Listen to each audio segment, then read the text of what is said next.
Welcome to HSBC Global Viewpoint, the podcast series that brings together business leaders and industry experts to explore the latest global insights, trends, and opportunities. Make sure you're subscribed to stay up to date with new episodes. Thanks for listening, and now on to today's show.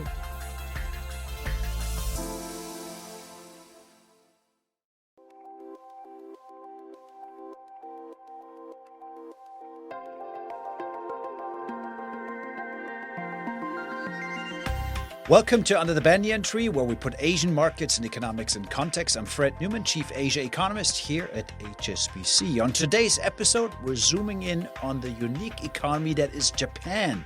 It's a story that's evolving on several fronts, from going against the grain on interest rates to ushering in what you might call a manufacturing renaissance.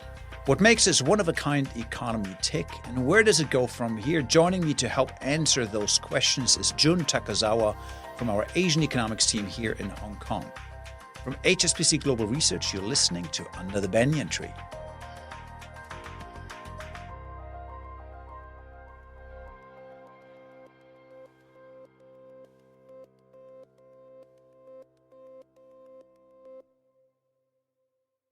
Welcome to the podcast, Jun. It's the first time we have you here under the Banyan Tree. Hi, Fred. Thanks for having me.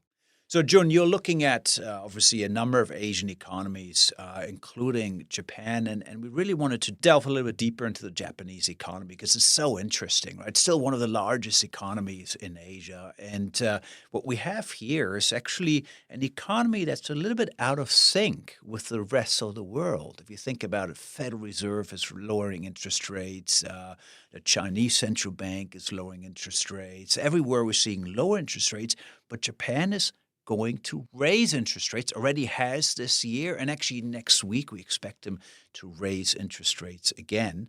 Now, why is there suddenly this out-of-cycle kind of movement by the Bank of Japan? It surely must be because inflation is still pretty sticky in Japan. What have we seen on the inflation front lately?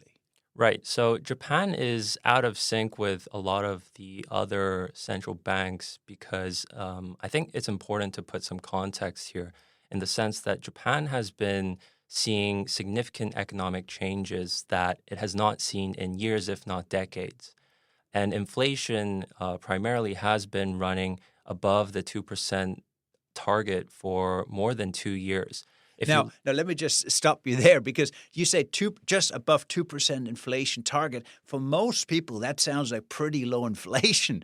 But we should remind ourselves that actually Japan had, 20 years of almost consistently falling or almost negligible inflation. There was no price pressures whatsoever. So suddenly we're talking about just over 2% inflation. That's enough to then get the Bank of Japan to ultimately raise interest rates. Yes, because for Japan, for a long time, it has experienced what you would call a deflationary mindset. What this does is that it leads to households expecting prices to not change in the future, and that has implications on economic growth. So that's an important point. So we have actually a whole generation in Japan that is used to seeing prices fall. And suddenly prices are actually increasing. And that must be a big psychological kind of wake up, if you will, for people who are not used to that, seeing suddenly in the supermarkets prices increase. Now, the first reaction to this increase in price increases was actually a decline in spending. Is that right? Yes, we have seen household spending very weak after the pandemic. And this is primarily because of, as you said, the price shock that has not been accommodated for by a proportionate increase in wages. So people are worse off then. If prices increase but wages don't keep pace, then obviously they have less money. In addition to a psychological shock, there's a real reason why they're pulling back. Is it just that purchasing power is down? Now, but that is changing. I think this is the key, probably new thing in Japan, which is that suddenly we see also wages rising. And importantly, if you look at the last few months, wages are now suddenly rising faster than prices again, which actually means that you see households suddenly seeing an improvement in their income relative to prices, and that should then encourage them to start to spend again. Is that a fair expectation? Yes, in theory, real wage growth should provide some support for households to spend more going forward. But we have to keep in mind that Japan has experienced many, many months after the pandemic of negative real wage growth. And so that is why the Bank of Japan has been very cautious in terms of adjusting, normalizing monetary policy, because we still need to see this wage hike momentum continue for a sustained period of time. And that still has question marks surrounding it. So that's to say that actually Bank of Japan will be very cautious in raising interest rates. I mean, after all, we're talking about interest rates. They're still well below 1%, whereas, of course, in the U.S., we're talking about interest rates about 4%. So there's some very small, minor changes. But even there, the Bank of Japan is moving very, very cautiously from essentially what was negative interest rates to then now positive interest rates.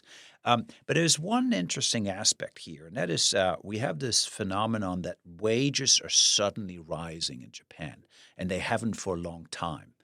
But why is it that suddenly wages are rising? I mean, why didn't they rise 5 years ago, 10 years ago? What is it in the last probably 2, 3 years that suddenly leads to this increase in wages? Do you have an explanation for that? I think part of it is structural. And this comes from the fact that Japan is experiencing labor shortages that are increasingly more severe. And what do I mean by that? A lot of the companies and corporates in Japan have been facing greater and greater challenges in attracting and retaining talent simply because the population is declining and the labor force participation rate of prime age females and older age population has already exceeded 80%.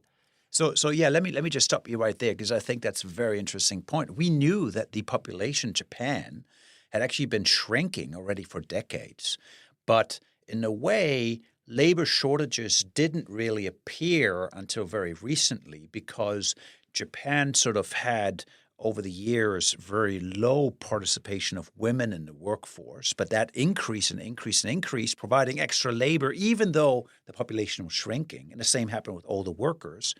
But now we're at the point where actually the labor participation, that is female workers and from older workers, is now saturated. That is, there are not millions of female workers on the sidelines who are still looking for a job. Everybody's employed in Japan.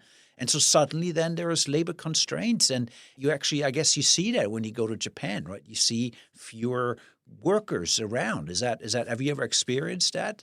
Yes, especially when you go into restaurants or hotels, you do see this increasing lack of labor being more apparent in Japan. These are services sectors, and they're clearly very exposed to these conditions that we're seeing develop. And so that's, of course, where the wage pressures are coming from. That's ultimately where now inflation is coming from.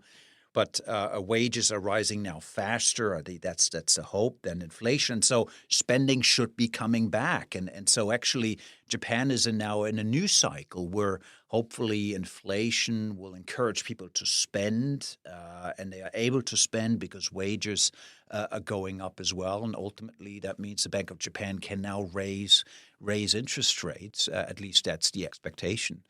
So we talked a lot about Japan's central bank being out of sync and being able to tighten policy when others are easing policy because of these unique features in the labor market and inflation. But I wanted to talk about other things about Japan as well. We've seen the currency weaken quite a bit in the past 18 months or so. Now, that's not necessarily bad for the Japanese economy, and you hinted at that already. Tourism is booming. How big a sector is that really for Japan? I try to book flights to Japan, and it's very hard to get a ticket these days because it seems like everybody in Hong Kong is heading over to Japan these days.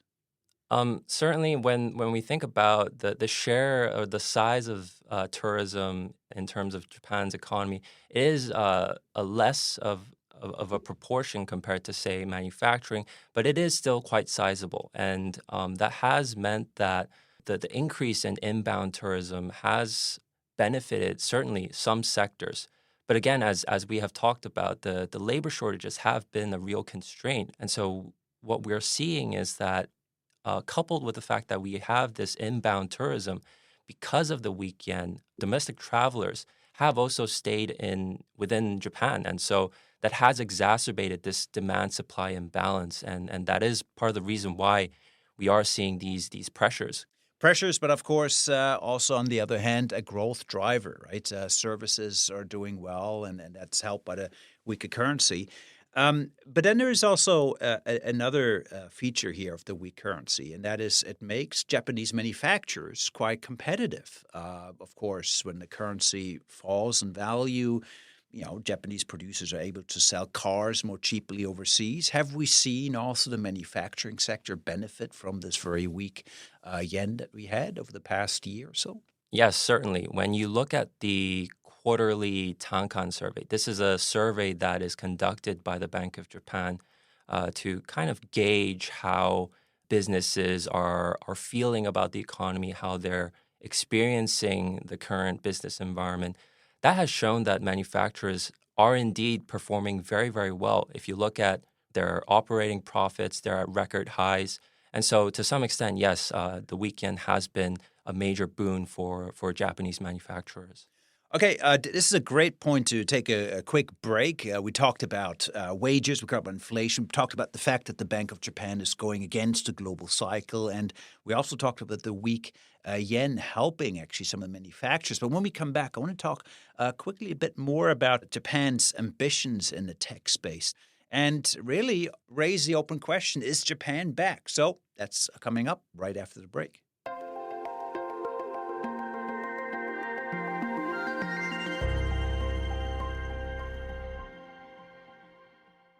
So we're back here with Jun Takazawa, one of our economists here. And Jun, there's been certainly many growth industries across Asia over the past year. Everybody talks about AI, for example. Semiconductor manufacturing is very hot right now. Japan has, for many years, been a technological leader. Is that sort of, do you sense this is coming back? Has it ever lost that? What's happening on that front? Sure, Fred. I think there's a little bit of context that needs to be put in place here. Japan was an amazing manufacturing powerhouse back in the 80s and 90s. And to some extent, the rise of other Asian economies have kind of superseded that. But what the government is trying to do now is trying to revive the semiconductor industry in Japan, partly because of geopolitical tensions, but also because national considerations in the sense of supporting domestic growth drivers. So during the pandemic, Japan faced a chip shortage that severely affected its automobile sector. And recognizing these risks going forward, Japan has put considerable emphasis on supporting national resilience in this regard. And so the government has provided extensive financing support towards the semiconductor industry, bringing manufacturing back home, partnering with international companies like TSMC in Kumamoto Prefecture, as well as establishing its own semiconductor manufacturing company, Rapidus, in Hokkaido. Does that mean that we're in some sense also seeing a reshoring of manufacturing industries into Japan? I mean, you talked about Japan being a manufacturing powerhouse in the 80s and 90s, and then Japanese companies often went abroad, invested in Southeast Asia, for example. A lot of production was outsourced to other economies. Is that really coming back? So it's not just about semiconductors and advanced manufacturing. Is a lot coming back into Japan? Or is that too far a statement? I think we do have to be careful with these big statements. Given the fundamentals of Japan in the sense that the labor force is shrinking and demand as a result is also constrained to some extent because of these forces, the degree of reshoring has to be very selective. And the government is very well aware of this and has therefore focused on bringing back semiconductor manufacturing onshore, but not necessarily other manufacturing goods. So everything we discussed here, rising wages, there's a renaissance of semiconductor manufacturing in Japan. That's all, suggests that kind of Japan is back, right? It used to be a very dynamic economy. It's kind of lost its mojo a little bit over the years, but it's kind of snapped back a little bit. What's the biggest risk in the coming years? Is it still the demographics? The population is still shrinking? Is it lack of ideas and entrepreneurial dynamism? Is it that Japan hasn't really developed an AI industry, for example? What sort of do you think the number one constraint for Japan's economic renaissance? I think when it comes to risks, for Japan, especially in the next, say, 2 to 3 years, it won't necessarily be domestic. It'll be more externally driven. In fact, if I think about the domestic opportunities going forward, it's actually a lot brighter. We're already at the end of the tunnel in terms of negative real wage growth. The robust wage hike momentum looks set to continue, as shown in sort of the demands raised by Rengo, the largest labor union group, for 2025.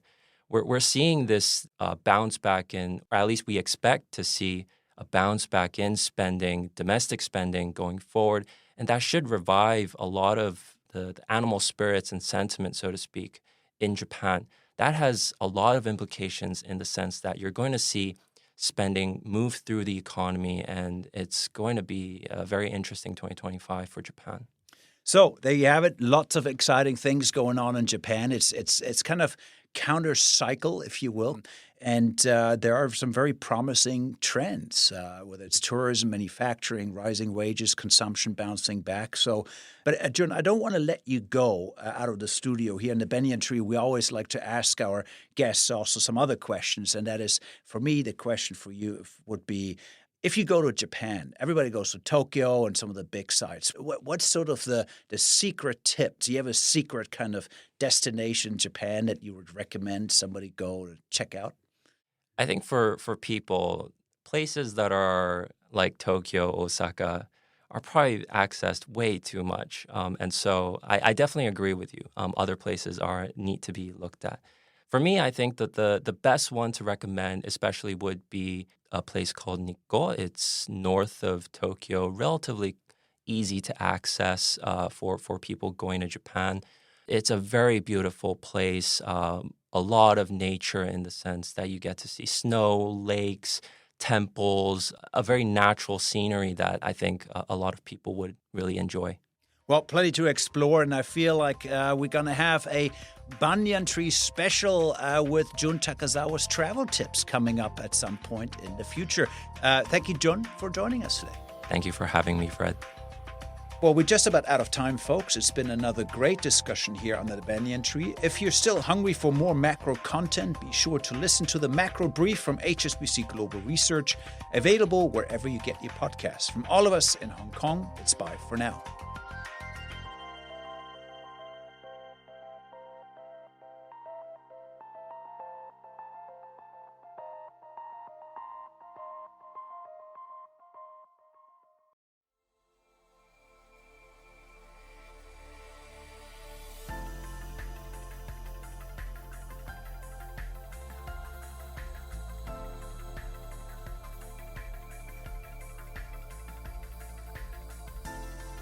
Thank you for joining us at HSBC Global Viewpoint. We hope you enjoyed the discussion. Make sure you're subscribed to stay up to date with new episodes.